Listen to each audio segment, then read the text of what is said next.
really privileged to have David Barsamian here. I mean, all of us know that David is an award-winning journalist and founder and director of Alternative Radio.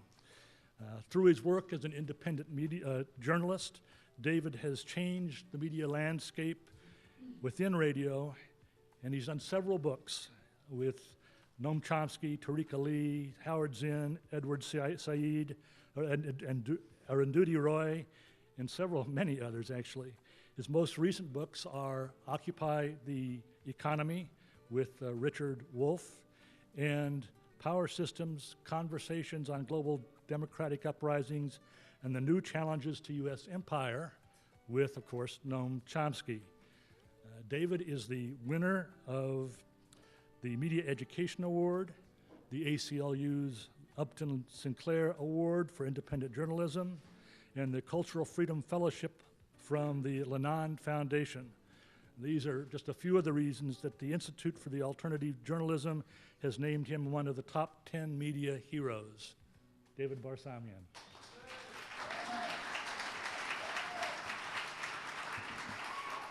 Woo! Wow, good afternoon, Eugene. How cool is it to be back here after how many months? I think I was here in March.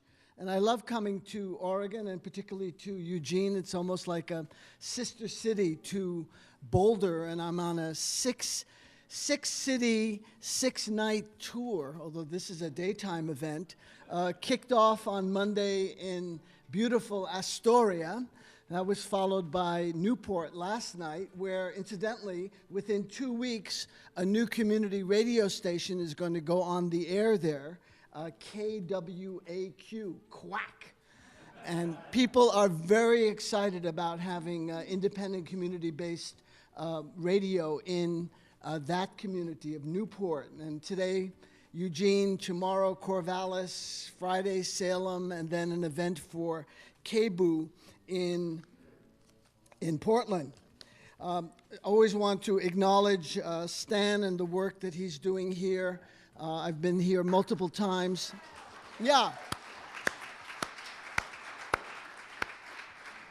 You know, these are the people that really make community. I come in and out and then I'm gone.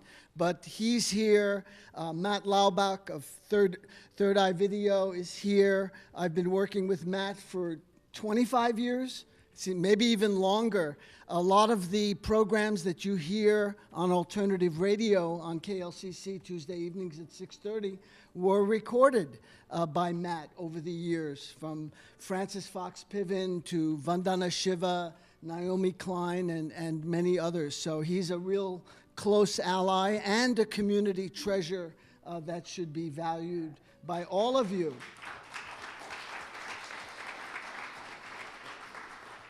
Well, you might be wondering what this Z hat is about. It's not for Zombie. It's for Z Magazine, one of the best independent magazines still left in the country.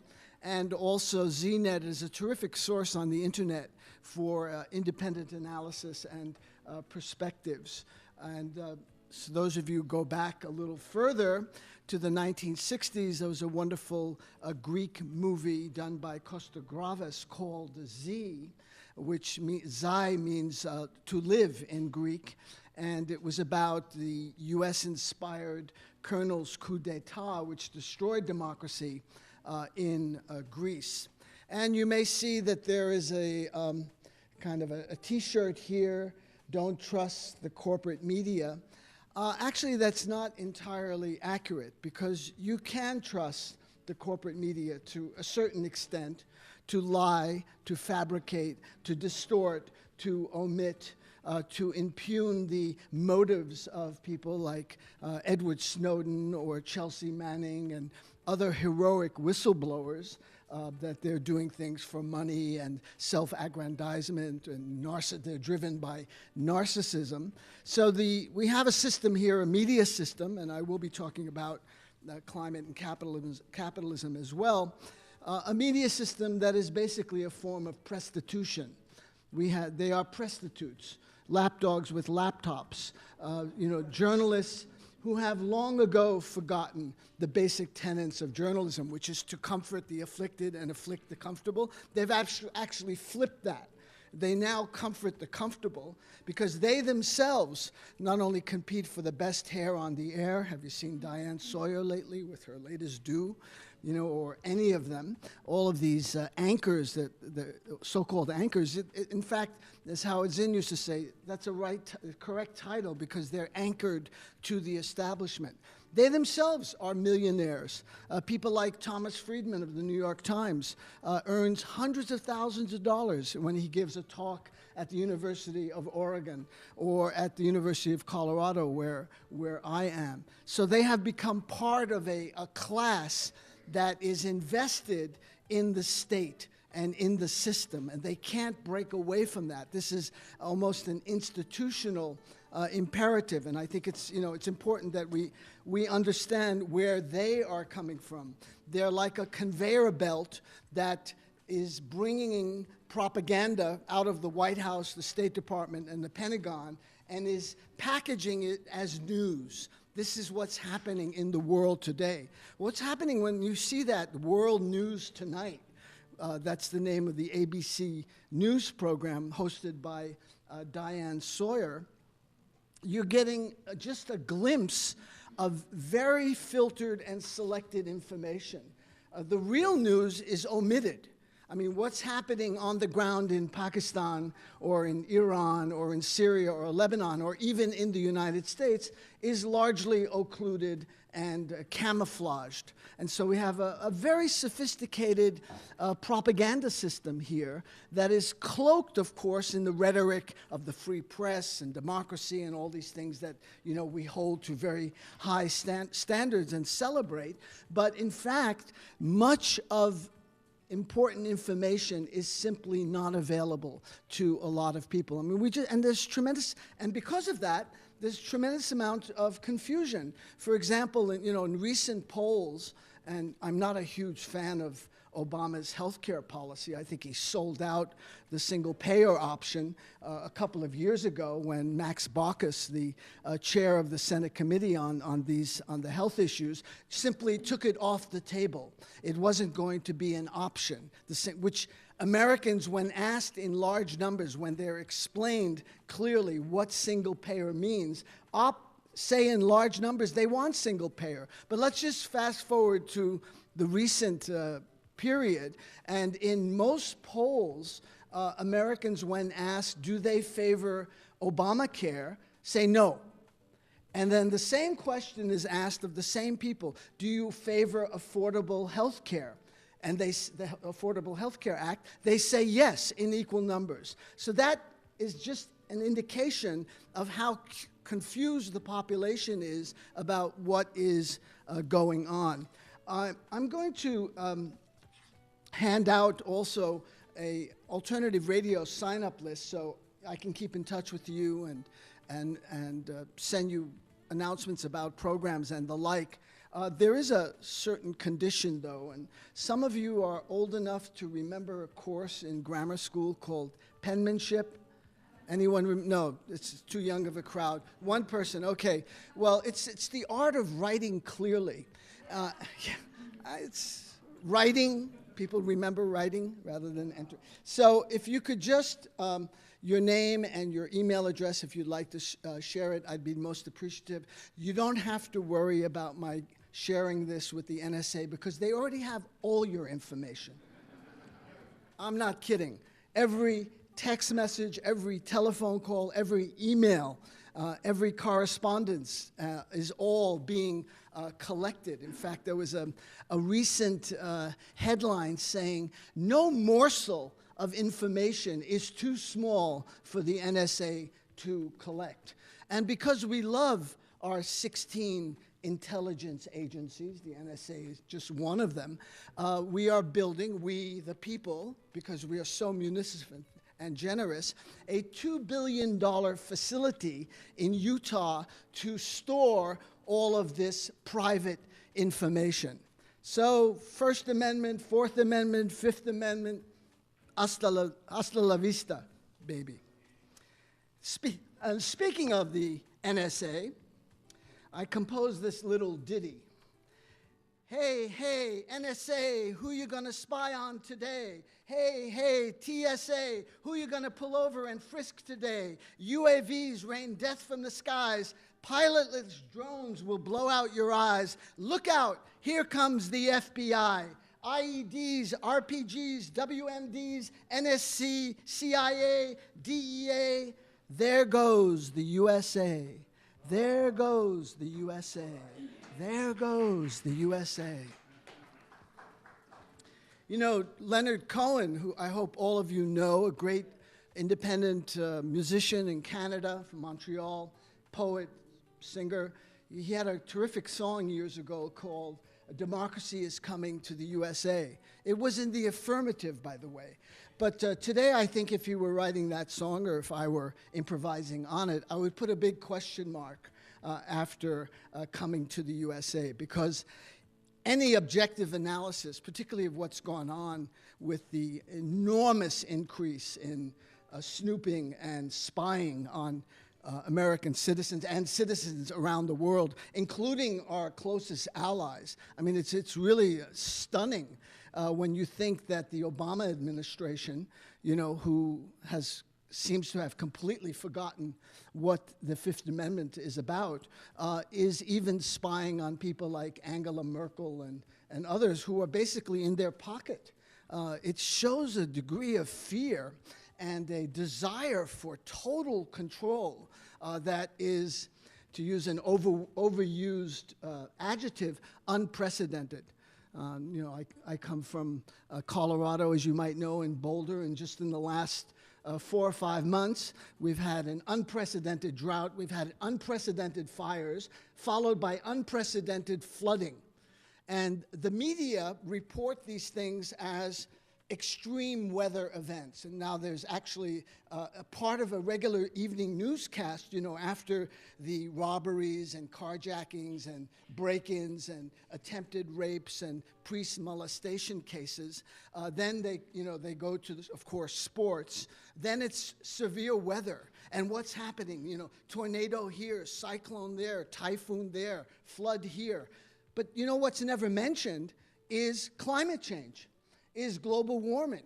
So it seems, well, these things are just happening. They're random, weird events. You know Mother Nature, she's like totally out of control. And these things simply happen. So I think, you know, it's really important to connect those proverbial dots and to understand what's happening with the climate and what is producing these radical changes in climate. Now, you know, I'm sure you heard about the typhoon in the Philippines, but just last year they had also a tremendous typhoon. There have been off the coast of India, in the Bay of Bengal, in the states of Odisha and West Bengal, there have been also a huge increase in the number of cyclones. And much land has been inundated with floodwaters. This is just the tip of the proverbial iceberg, and iceberg is really an important metaphor to use here because the polar ice caps are melting. What does that mean? You don't have to study science at the University of Oregon or at the Nike Center for whatever that Phil Knight funds here, but you could figure it out. Icebergs melt, the polar ice caps are melting. This is not like breaking news. This is an uncontroversial, unambiguous fact. It means that sea levels are going to rise.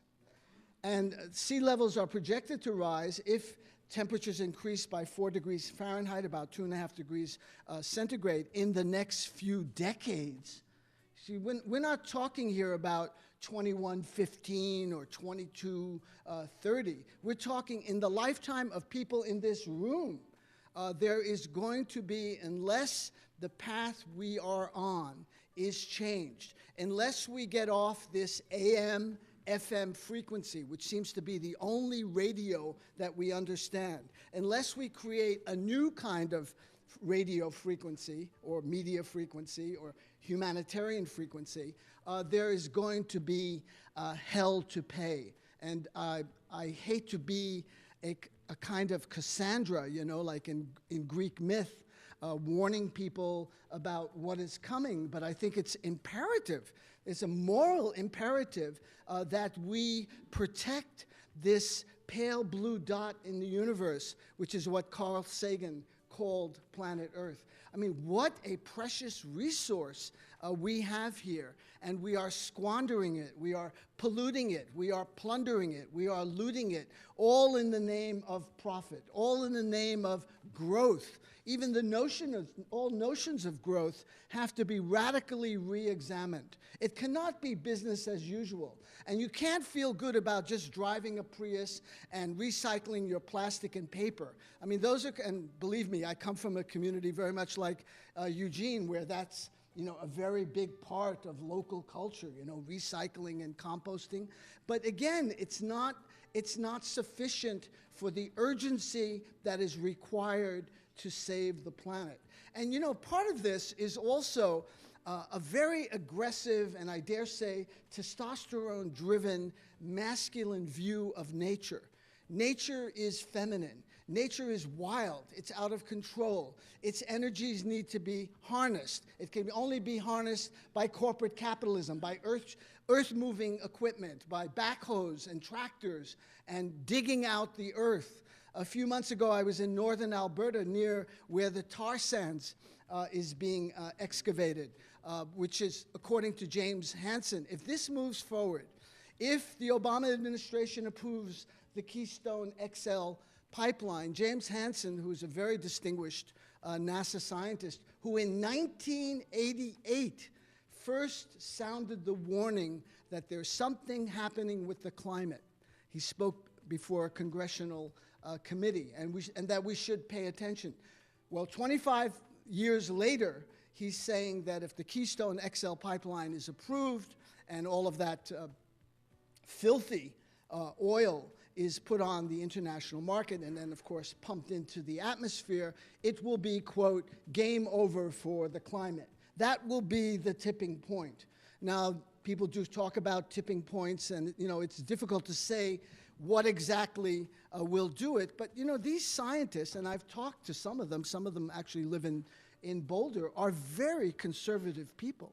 I mean, they, you know, are very meticulous and about crossing their T's and their I's because they know that they're going to be hounded. If they make one single mistake in their scientific study, the naysayers, the climate deniers, immediately, you know, and groups funded by the Koch brothers and others, immediately will pounce on that error to discredit the entire report. So you can get 99.9% of the facts right. If you make one error, it invalidates everything you are saying. So I think, you know, the media, of course, play an important societal role. Excuse me, it's getting hot up here. I'll stop with that. Don't get too excited. The IPCC, which is the UN body that has been monitoring climate change, has just, you know, issued a report which says, without any obtuseness, that the dominant cause of global warming since the 1950s is caused by humans, is caused by the pumping of carbon dioxide into the atmosphere, which produces more and more heat and evaporation. And so you have a tremendous impact on the Earth. But, you know, historically, just to go back to that metaphor of, sorry, it's still too hot up here. To go back to that metaphor of, you know, this kind of masculine view of nature and resources. It's very aggressive, and it's based on plundering the earth to do what? To maximize profits, because that's what these corporations care about. And there's no two ways around stating that. They are dedicated in their DNA to make money. If the CEOs don't make money, they're out the door, and they'll find, so the stockholders will find someone else to replace them. There's a New Yorker cartoon that Michael Parenti brought to my attention recently. There's a gathering like this of shareholders in a major energy company, let's say ExxonMobil or Chevron Texaco or any of them, Getty, Occidental, and the shareholders are getting pretty antsy because they haven't seen any dividends lately, the profits that they want to make from their investments in these carcinogenic corporations.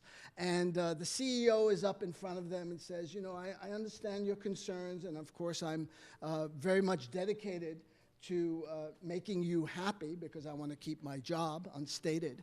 And then he tells them, while the long-term prospects for the planet are indeed very bleak indeed, in the short term, we're going to make a killing. And on the word killing, the audience leaps to its feet and gives him a standing ovation because it's about the short term, it's about short-term gain. It's not what happens 20, 30 years down the line. I'm not around. That's not my problem. That's your problem. That's your kid's problem. Somebody else has got to someone else has got to deal with that particular issue. James McMurtry is a Canadian sociologist, and he's written a book called The Cancer Stage of Capitalism. We are in that cancer stage.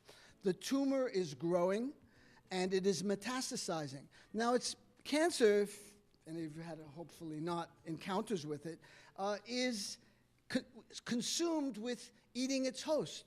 Not because it dislikes the host or has some childhood trauma that it's living out or has some Oedipal thing going on. Not at all. It has to expand. It has to metastasize. And that's what the stage of capitalism that we're in. You could call it predatory capitalism. I don't think all of these suggestions being made about this or that kind of a rule that will, regulate these corporations. They can't be regulated. In fact, regulation and reform are also kind of elixirs that intoxicate the public.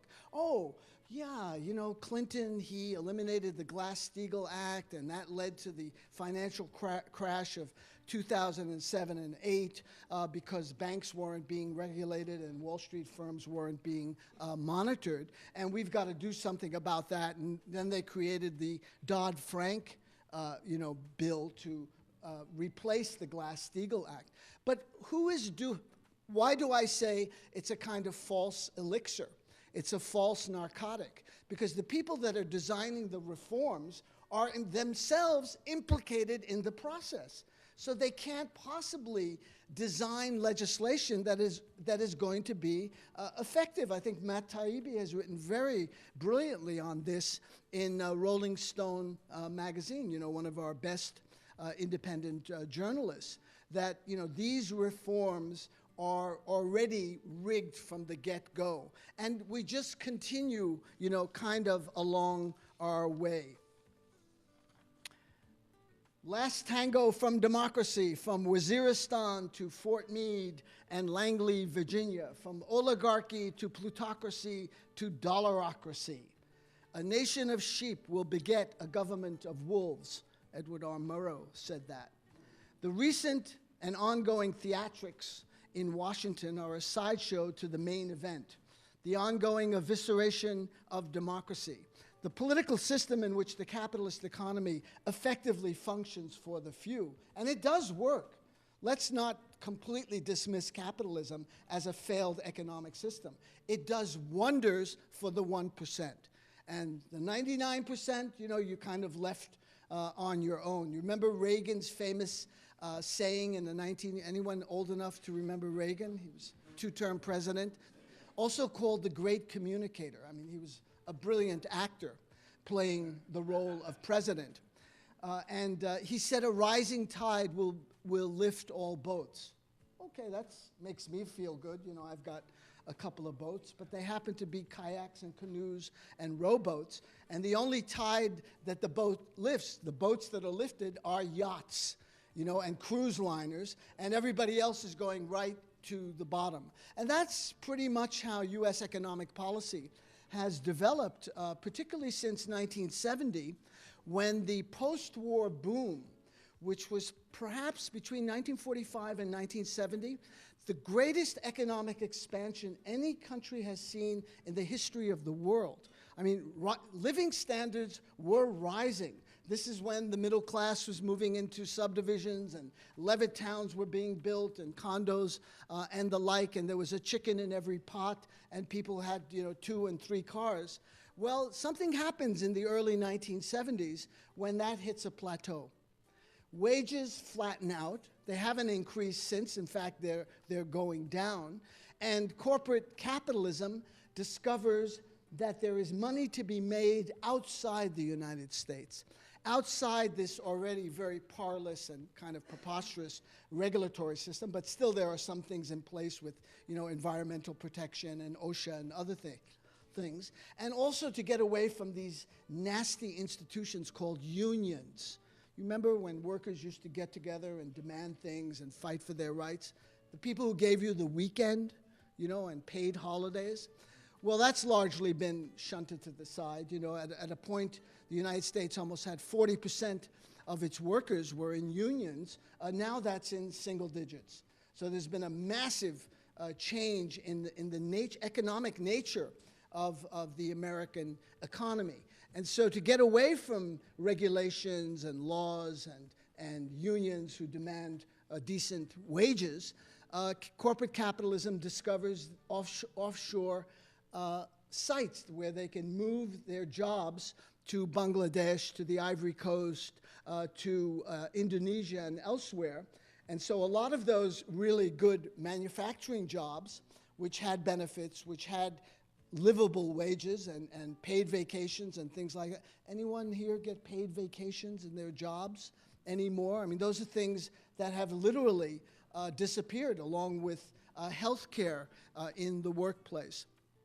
And this is a very systematic, sustained effort to pauperize the American worker, reduce the standard of living here, and really put the squeeze on the working class so that workers are competing among themselves for low-paying jobs. Right now, the minimum wage is $7.25 in the United States. I challenge anyone here to have a full-time job at that rate, even a single person, and not be below the poverty line. You will be below the poverty line. You will have to go on food stamps, which they're trying to cut right now, as a matter of fact. I mean, one of the pieces of good news that's emerged in recent weeks is the vote in SeaTac. That's the area around the Seattle airport where workers, and it's covered with fast food restaurants and motels and hotels, many of you have probably been there, have voted to give themselves a $15 an hour minimum wage. Now that's pretty close to being a just and livable wage. It's still not great. You're still not going to get that GTO retrofit or a penthouse in New York, but you can make ends meet on that amount of money. Also, some other good news coming out of Seattle was the election of the first socialist candidate in many, many decades here in the United States. A woman of South Asian origin has been elected to the city council of Seattle, and this harkens back to the days when many political offices in the United States were held by people who proudly called themselves socialist. But because of the Red Scare under the liberal democratic administration of Woodrow Wilson and his fanatical Attorney General, Palmer, there was a tremendous wave of persecution of people of the left. Socialism was equated with communism, and the good name of socialism was sullied in the eyes of many Americans because of basically propaganda. So I'm glad that woman was elected. In Boulder, where I live, the local energy company has now been taken over by the people of Boulder County. It is publicly owned, and this was just done a couple of weeks ago. Also, 4 communities in Colorado have passed a very stringent anti-fracking regulations. I don't know. I don't know if fracking is a big issue here in Oregon, but in the West, in the Rocky Mountain West, I was just in Montana a couple of weeks ago, and you could see it all over in Wyoming and all of these areas. You see these, drillings, which what is fracking? It is pumping at a very high energy level of water, and a cocktail of water and chemicals into the ground to force out the natural gas and oil. It can have very deleterious, damaging effects to the environment, to the aquifer. It could pollute the aquifer, and a lot of people are concerned about that. But again, what do the corporations say? Don't worry. Then they hide behind, we've got things under control. The way TEPCO has things under control in Fukushima, which is a slow-motion Hiroshima. We have not heard the last of what's happening across the ocean in Japan. I'm very, very anxious about what might happen if those uranium-laden rods are not properly disposed of. And this company, TEPCO, has just had a history of lying and dissembling about what's really going on in Fukushima.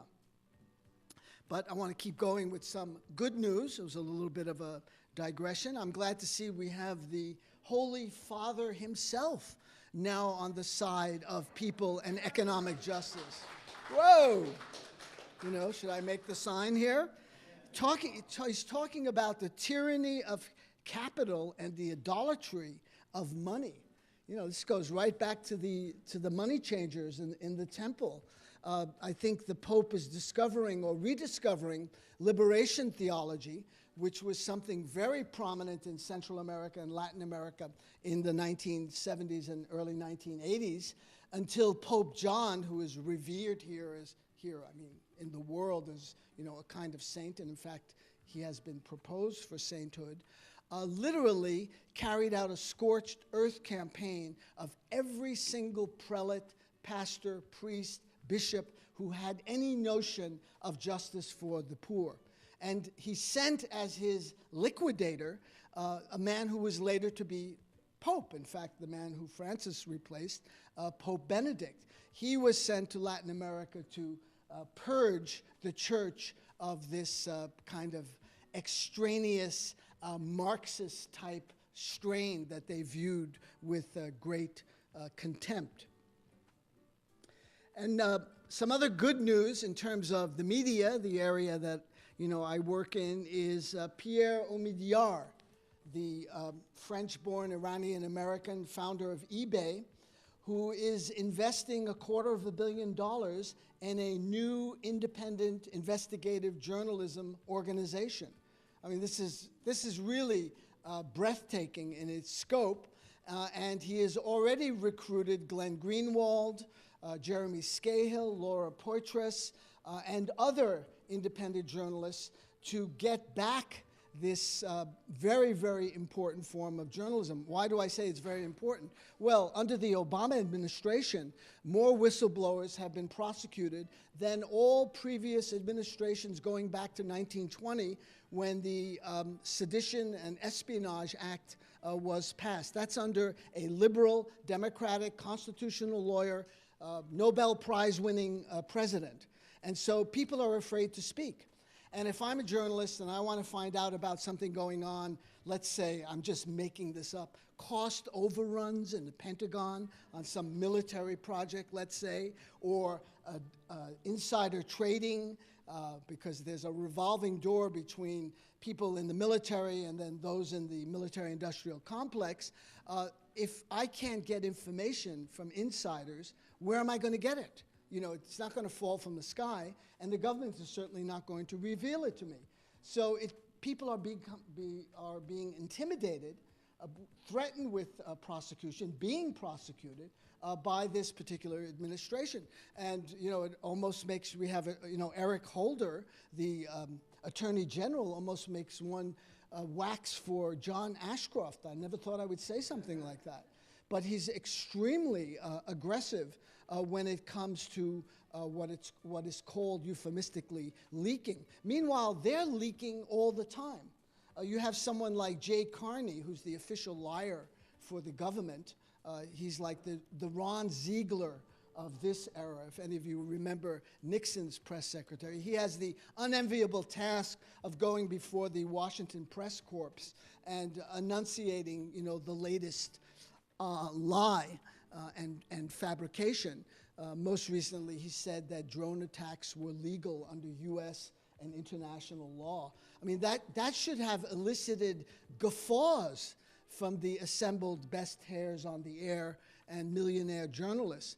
But they all just sat there and nodded and then reproduced that in the evening news and in the newspapers the next day. There is no law, internationally or nationally, that condones these kinds of death from the air assassinations. Extrajudicial killings would be a clearer way, as Orwell always tells us, speak in clear language. That's what these strikes are. They are extrajudicial assassinations, where no one has the right to confront the so-called evidence against them, or to have even a day in court, because they're simply incinerated, along, incidentally, with American citizens, including someone born in Las Cruces, New Mexico, Ahmed al-Awlaki, his son, who was born in Denver. He was killed in an outdoor cafe in Yemen, simply because he was related to someone that they thought was a so-called terrorist. Now, I mentioned Ronald. I hope you'll stay with me, because I kind of jump all over the place. Being a double Gemini, that might mean something. If you don't understand that, just forget I said that.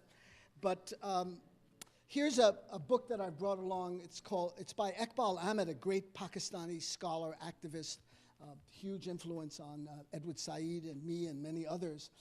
It's a picture of the great communicator in the White House in the mid-1980s, meeting with the Afghan mujahideen.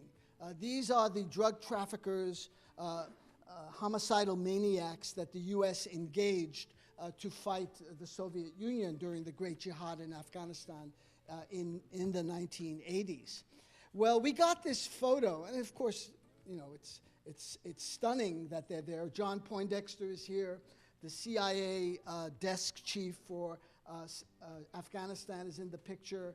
And we know who these people are. They later became the Taliban, and they morphed into Al-Qaeda, etc. Now, we got this photograph. This book came out in the early 2000s. We got this photograph from the Reagan Library. We went back, my assistant went back recently to get some more information about this photograph, and we learned that it has now been removed from the library archive. So it's gone down Orwell's memory hole in 1984. It's interesting how history is presented, who writes the history, who tells the story. I mean, this is a very contested battleground. This is not, object information like water freezes at 32 degrees Fahrenheit, or there is something called gravity. This is a very ideologically driven, I hate to call it discipline because they seem so undisciplined, and it's certainly not a science, but whatever it is an area that, we need to reclaim our own history. That's why independent media is so important, because the corporate controlled media is simply incapable institutionally of attacking itself and the forces that buttress it and support it and enable it. And so that's why we need to have a vigorous fourth estate in the country. Now, things have gotten, did I cover all the good news? No, a couple of other pieces of good news. Are any of you watch? I heard you. Is anyone watching Jazeera these days? It's Al Jazeera is now available throughout the United States, and it's in English, and it's cutting-edge, documentaries and news and information on what's going on, and I highly recommend that you see it. or listen to it. You can access it on your computers as well.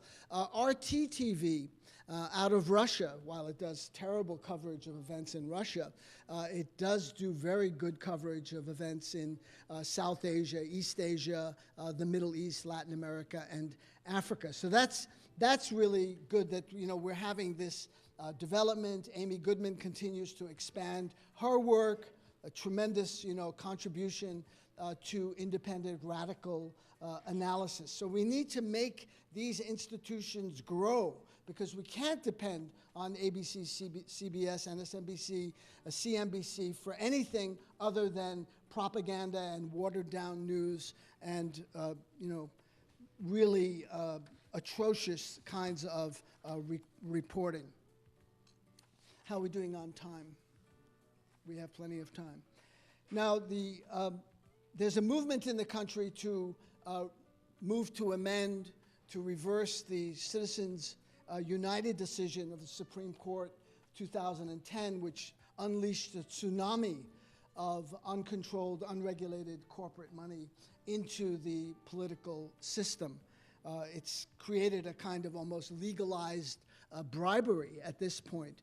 And Move to Amend seeks to start a process where there will be a constitutional amendment to nullify this particular Supreme Court decision. But mind you, since 1886, there has been almost a century more than a century of Supreme Court decisions that have been very, very favorable to corporations and unfavorable to the people. So this is not to be seen as a kind of, you know, isolated act of insanity, but part of a systematic trend to support corporations by the Supreme Court. There's a man in Eureka, David Cobb. Maybe he's been to this campus. I suspect he has. And others that are working on this particular issue very vigorously. But that's going to take some time. It's, you know, getting a constitutional amendment, getting it passed is an enormously time-consuming process. And so we need a lot of patience with that. We need to be marathon runners rather than running sprints. Participation is absolutely vital. Citizen activism, because one of the things that power depends on is your lapsing into cynicism and negativity and losing hope, you know, and focusing on things like, you know, Lady Gaga's latest hairdo or Miley Cyrus's, you know, new concert and things like that, or Danica Patrick's winning NASCAR, or one of the Kardashian sisters getting divorced or married. You know, this is the media of mass distractions, but it's also the media of futility. And if we buy into that, we've kind of surrendered, ceded the game to the powers that want us to essentially give up, just go back to consumerism. That's the dominant ideology that's promoted here. Buy, shop till you drop. Worry about whether they get a Toyota or a Honda or a Nissan or a Ford or a GMC pickup, whatever. Focus on things like that rather than on important public issues, and particularly relating to the environment. Sorry? That's why it's called Debt Friday. Debt Friday, well, Black Friday, which is now starting on Thursday. You know, the stores can't open soon enough. Well, let's talk a little bit, let me talk a little bit about this economic system, capitalism, and what possibly can be done to change it. One of the things that, of course, the media focus on, again, the media, you know, play a very key role in shaping public opinion and forming perspectives on important public issues, is that there's an overemphasis and disproportionate amount of attention paid to rotten apples, as opposed to the barrel that produces the rotten apples. Let me explain what I mean. Going back to the 1980s and the Keating Five and the savings and loan scandals, anyone remember that? taxpayers bailed out those banks, by the way. So this wasn't the only time that has happened. And so you had a situation then going into the 90s, then Ken Lay, and it was the period of Gordon Gekko in Oliver Stone's movie Wall Street, Greed is Good. It's the only reality. You know, everyone cheats, everyone has insider trading. Brings us into the 2000s, and then the huge economic crash, which continues till this day, this so-called Great Recession, with characters like Bernie Madoff and Raj Rajaratnam and Ranjit Gupta and others who are vilified in public for pauperizing grandmothers and retirees and orphans, as they should be. They are loathsome characters who have done treacherous and evil things to innocent people who trusted them with their money. But what is avoided in any kind of discussion, and everyone gets, pounds their chest and feels very virtuous. Isn't he a terrible guy, man? Throw the book at him. And they did. He got 150 years in prison. But what is avoided in terms of attention is the barrel that keeps producing these characters. And that is the capitalist economic system, which is built on, as I mentioned, greed and profits and predatory extraction of resources. Extraction of resources, which in India, where I've traveled quite a bit until 2 years ago when I was not banned from the country, and I haven't been allowed in since, there's a huge uprising that's barely reported in this country from some of the poorest people on the face of the earth that don't have Facebook, are not having friends or being unfriended, don't have cell phones or any of the accoutrements that we take for granted here, and they certainly don't have cable TV and DVDs. They have risen up against predatory corporations. Most of them are Indian, but some of them are foreign-owned, that are literally stealing their land to extract resources in cahoots with the government. I know this never happens in our great country, where corporations are enabled by government policy, but it does happen elsewhere. And in India, where there are huge amounts of iron ore, manganese, bauxite, coal, all of these resources, incidentally, are under indigenous ground. Native peoples in India called Adivasis, the original inhabitants of India, are sitting on these enormous and lucrative natural resources. And corporations have moved in, and there's been a massive amount of resistance, and they have scored some very impressive victories. I wish it were better reported here. I've done a lot of it on alternative radio, but a lot of these projects have been stopped in their tracks because these people have organized, have found common ground in the ground, and are defending their soil against predatory capitalism. Now, I'm sure all have heard, or many of you have heard, the apocryphal saying attributed to Chief Seattle. Whether he said it or not is really not important, because there is a truth that is evoked there which cannot be denied. And that is, if you continue to soil the bed in which you sleep in, you will ultimately choke on your own toxic fumes.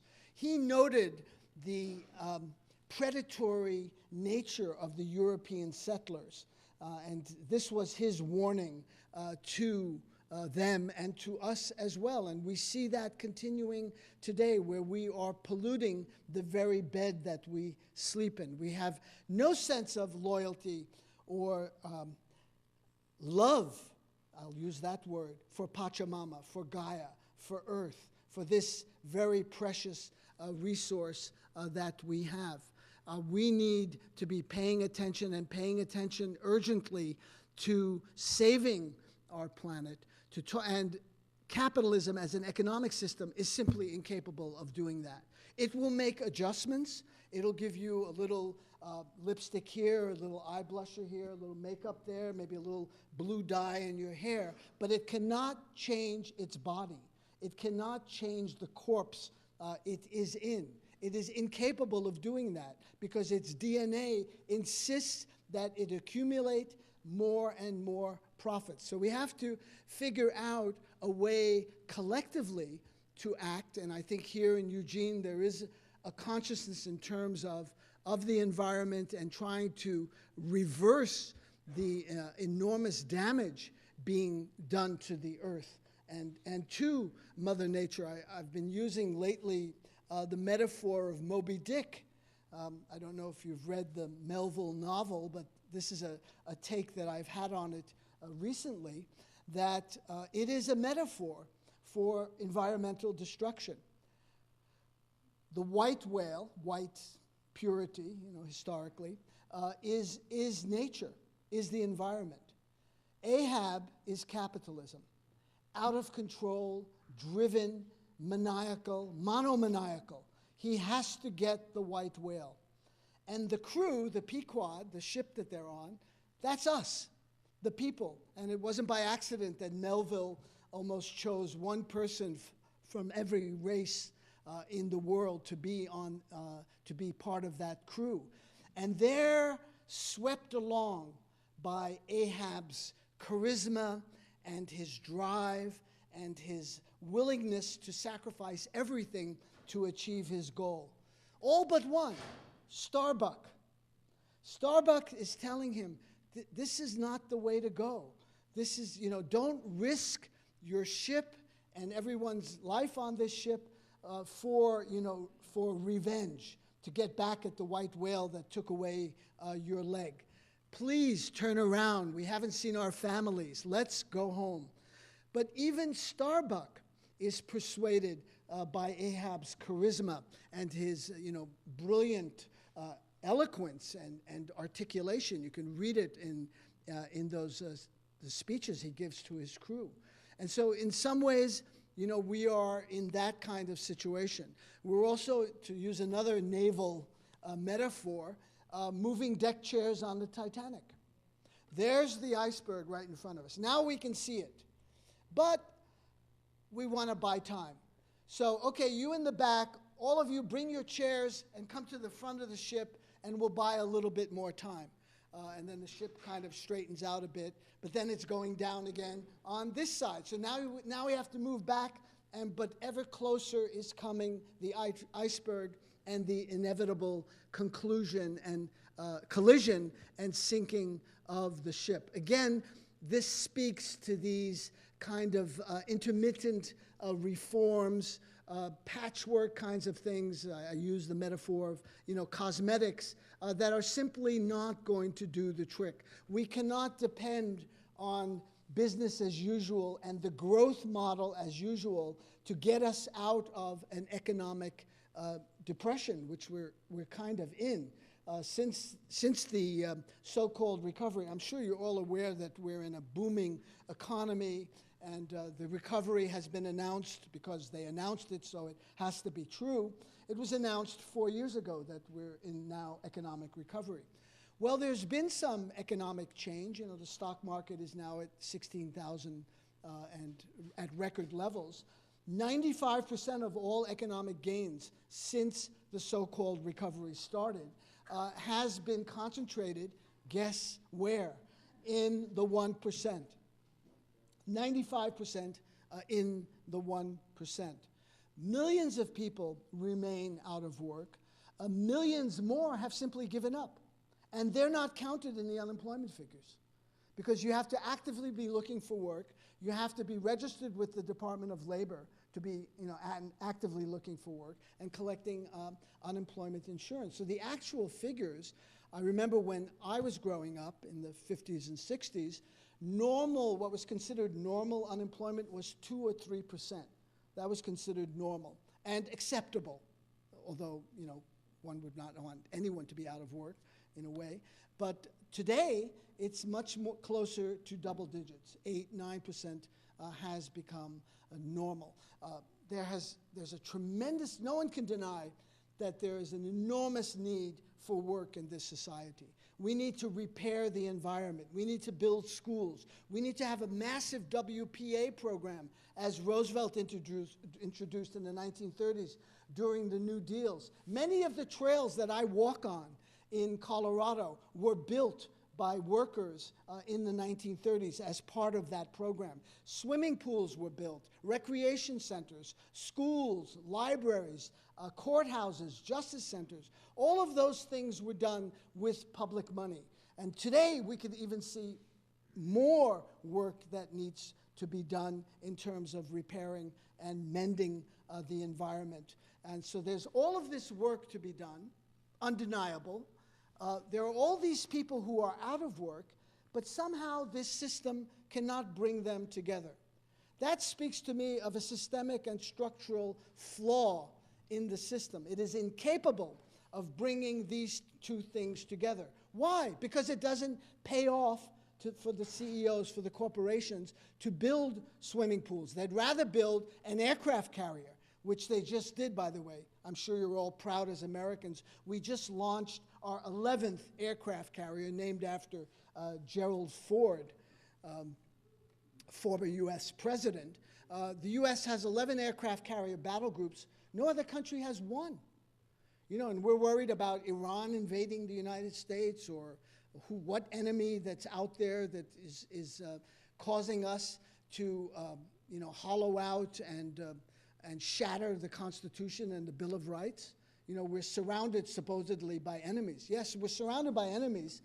It might have something to do with US foreign policy, which intervenes in every country on the face of the earth. But you can't talk about that. Then you have an agenda. Oh, David, you're an ideologue. You're, you know, part of the Hate America crowd. You know, you and Chomsky and Parenti, you know, why don't you just go off in a corner and disappear? That's the kind of response you get from, you know, mainstream media and commentators like Charles Krauthammer or Charlie Rose or Thomas Friedman or any of the other, you know, gas bags that pollute our airwaves. You know, we have, you know, on cigarette packages, and we should, you know, this causes cancer in rats. If you smoke cigarettes, you'll get migraine headaches and whatever, kidney failure. We should have the same thing every time you see corporate news being reported. There should be a scroll on the bottom saying that if you watch this for more than 2 minutes, you will get a severe headache, or this is dangerous to your health. And the same thing in radio. There should be like simultaneous translations of propaganda. So when people like Obama says it's in the national interest to do something, you understand, oh, national interest, that means corporations. That's the national interest. Not you, not workers, not women, not students, not people of color, but the national interest is the interests of a handful of corporations that are in lockstep with state policies.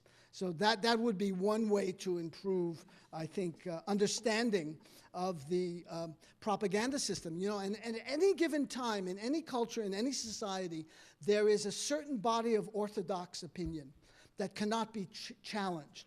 And we see that today with you know, the US has a right to intervene in any country in the world. No one else, by the way, has this right. The US is the sole determinant of what international law is. No one else has that right. The US accrues to itself many aspects of international and moral law that simply don't exist. So as I mentioned Jay Carney, who has this unenviable task of lying to the American people, you know, when he says that, you know, the US government has an absolute legal, under US law as well as national law, to use drone strikes. There is simply no such law. It's a total invention. And, you know, that's, again, why we need an independent media to point these kinds of things out. So there's a lot more to say. You know, I just noticed that on the 1st of November, monarch butterflies are expected in Mexico on that date in their millions. Well, they didn't show up this year. And when they did show up, they were in their hundreds rather than in their millions. Bees are disappearing at a rapid rate. There are all kinds of signs that we are ignoring at our peril about what is happening to the environment, what we are doing to Mother Nature in this endless, rapacious attack on the land, on the soil. And we have to creatively imagine a different reality, a different imagination of what is growth. How can we sustain ourselves as a civilization, as people on this planet, in harmony with nature, not in an adversarial position, which is the one that corporations adopt with nature. Now, you know, we have Earth Day, we have the Clean Air Act, we have the Clean Water Act, and all these other things. We have the EPA. Still, the threat to the environment is acute and growing, and the majority of solutions on offer are simply not going to do the trick. I mentioned some of them, you know, composting, recycling, driving Priuses, etc. Those are individual lifestyle choices of mostly privileged people. But the scale of the crisis requires a deep fundamental transformation, a radical reimagining of the entire system. And as global warming accelerates, carbon-fueled industrial capitalism is systematically incapable of making those necessary radical changes to protect the planet. Its insatiable appetite for profits, in fact, Marx, not Groucho, Chico, or Harpo, but Karl with the K, spoke about capitalism's werewolf hunger. That's the term he used for profits. It's, you know, they've got to have it. And this is what, you know, drives the entire system. And it's time to think about a different economic system. How to do that, I think has got to come from below. It's not going to come from economists at the Harvard Business School or at the University of California at Berkeley. It has to come from people power. That's how the system is going to change. So when we contribute to CSAs, to farmers markets, to organic agriculture, to fighting GMOs, which incidentally was defeated in neighboring Washington just a couple of weeks ago because the big agribusinesses poured in millions and millions of dollars to scare people to death that, you know, you're going to be paying $10 for an ounce of rice if you, you know, go along with this particular measure. We need to fortify that part of the economy, which is more people-oriented and community-oriented rather than the corporate-controlled economy. And the military-industrial complex has a lot to do with this also, and I should be winding down, I think. But the Pentagon is, you know, sucking up most of the discretionary income in the federal budget. So you want to know why your school loans are going up, you want to know why tuition's going up, skyrocketing at the University of Colorado at Boulder or in other, you know, state institutions around the country. It's because there's no money. There's no money for students. There's no money for education. Teachers are being laid off. Who are being hired? Adjuncts, TAs. No one is being given tenure now because the cutbacks squeezing education, squeezing healthcare, squeezing all of these other areas where we should be number one. I want to be proud to be an American. In fact, Albert Camus, whose 100th birth anniversary is this year, great French writer, existentialist, won the Nobel Prize in 1957. He said, I want to be able to love my country and justice too.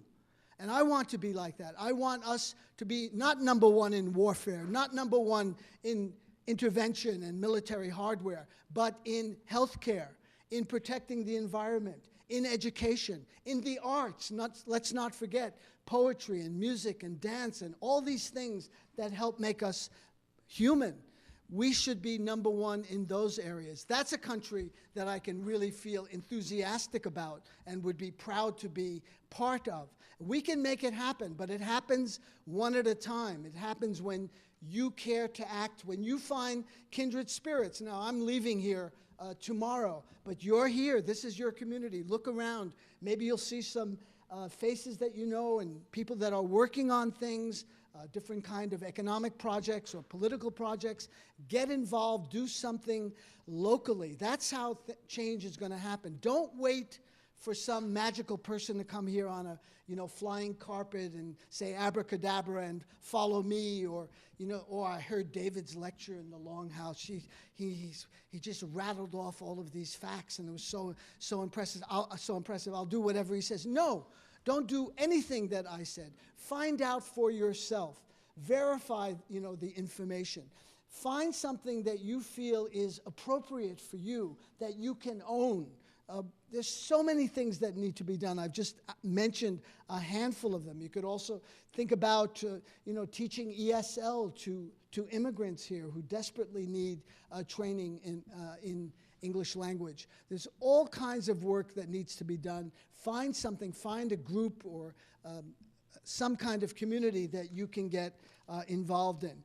Now, this is the most embarrassing and humiliating part of my lecture, and that is when I have to tell you about the books and CDs that I've brought, because Lane Community College, I hate to say this, was unable to pay me my $100,000 speaking fee.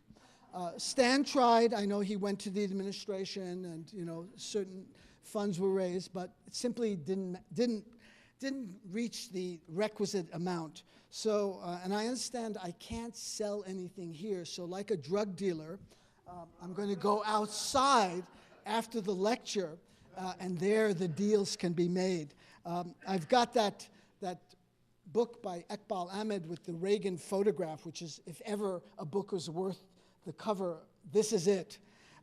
Howard Zinn book, Original Zinn, with an introduction by Arundhati Roy. Edward Said, these are all my teachers, by the way. Edward Said, Howard Zinn, Iqbal Ahmed, and Noam Chomsky. The latest book is Power Systems. There's also a 7-CD audio book of that particular book. But the big bargain here today are 4 alternative radio CDs, 1-hour programs. Maybe some of you have heard them already. Ray McGovern on whistleblowers. He's a 27-year-old veteran of the CIA who recently met with Edward Snowden. And a shout out to a really courageous and patriotic American, Edward Snowden, and Chelsea Manning. And thank God for WikiLeaks.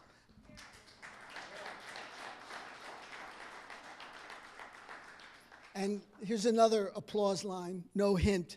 But I often say around the country, if Obama had any cojones and integrity, he would give that Nobel Prize, which he doesn't deserve and didn't deserve, to someone who does, like Chelsea Manning and Edward Snowden. Instead, what has the constitutional lawyer done? He's revoked Snowden's passport, hounded him, prevented him from returning to the United States, and almost killing the president of Bolivia in the process. Did you hear about that? Yeah. Evo Morales' plane was denied landing rights in Portugal, Italy, and Spain. They all happen to be NATO allies, by the way, on the assumption that Snowden was hiding out on this plane. So here you have the president, the first indigenous leader of Latin America, freely elected, whose life is being threatened because the United States thinks that one of its citizens might be on his plane. Finally, he was granted landing rights as they were running out of fuel in Austria, a non-NATO state. And so Snowden has been hounded, he's been vilified, he's been denounced, someone as a money grabber, where there's no evidence at all that he did this other than real loyalty and concern about the direction that the United States of surveillance is taking. Maybe we should not say USA anymore and say USS, the United States of Surveillance. So that's Ray McGovern. Chomsky's latest, called U.S. as a Rogue State. It was recorded in Gainesville. Richard Wolff, who's like the best person on economics and capitalism, called Naked Capitalism. And finally, the great Vandana Shiva of India, who was in Seattle recently talking about GMOs. There's a huge issue also in India, not just around natural resources that are being looted and plundered, but what's happening to agriculture in that country as well, where large amounts of rice and wheat are being dumped at below market prices. U.S. corporations subsidized by guess who? You. There's no money for education or health care, but there's $14 billion in subsidies going to ConAgra, to Monsanto, to Archer Daniels Midland, and to other large agribusinesses so that they can export grain at below market prices, go into India and go into Mexico, and pauperize the local communities.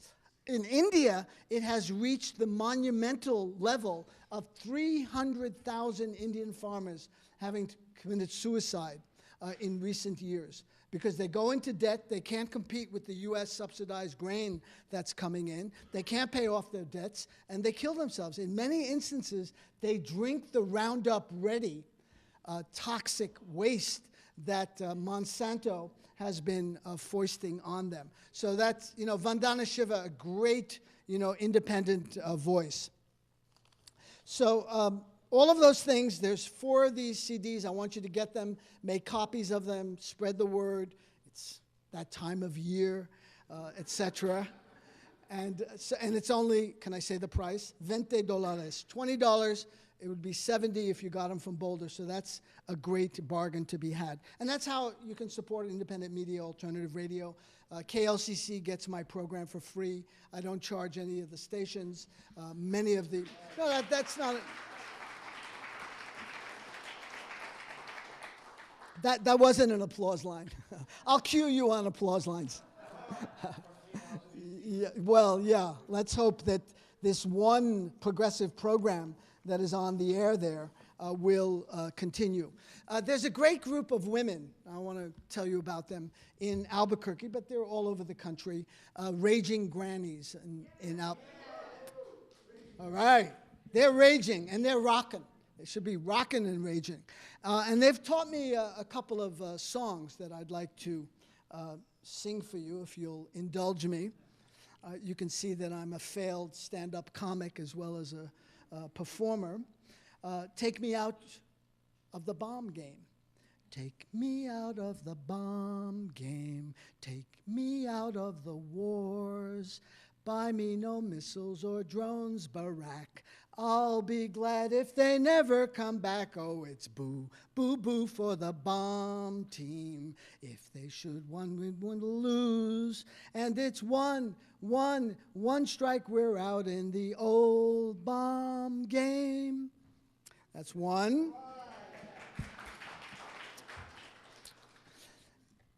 Drones in the sky. Oh, give us a home where no predators roam, where no pilotless lethal planes fly, where poor folks are safe in their own living space, where no drones rain death from the sky. Drones, drones in the sky, who decides over which country they'll fly? And if their bombs hit off target a bit, many innocent people will die. Our pilot checks in with a Starbucks in hand and sits down at the keyboard to play. He makes the bombs fly, he can watch the folks die and go home at the end of the day. Drones, drones in the sky. And when he has killed the requisite number, a Medal of Honor he's given.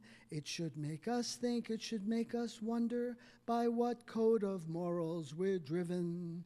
Drones, drones in the sky, Raging Grannies from Albuquerque.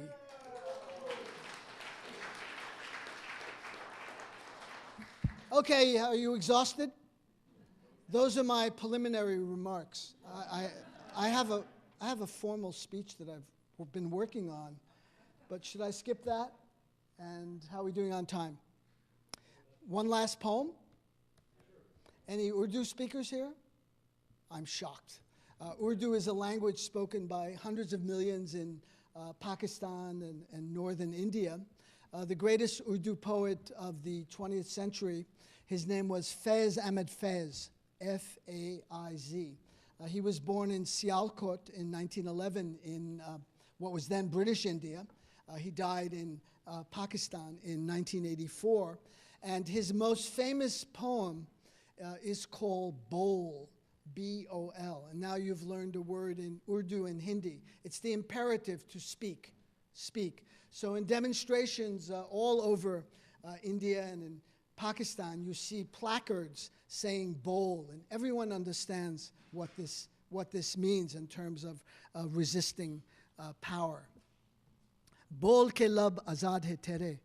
Speak, your lips are free. Speak, your tongue is still yours. This magnificent body is still yours. Speak, your life is still yours.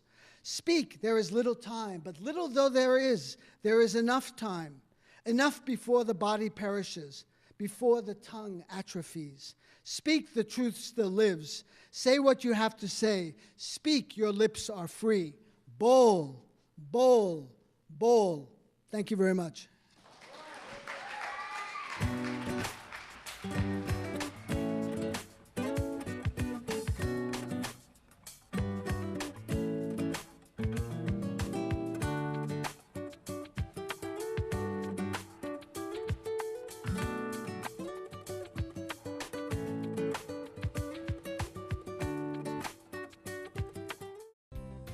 Lane Online. Learn, unlearn, relearn.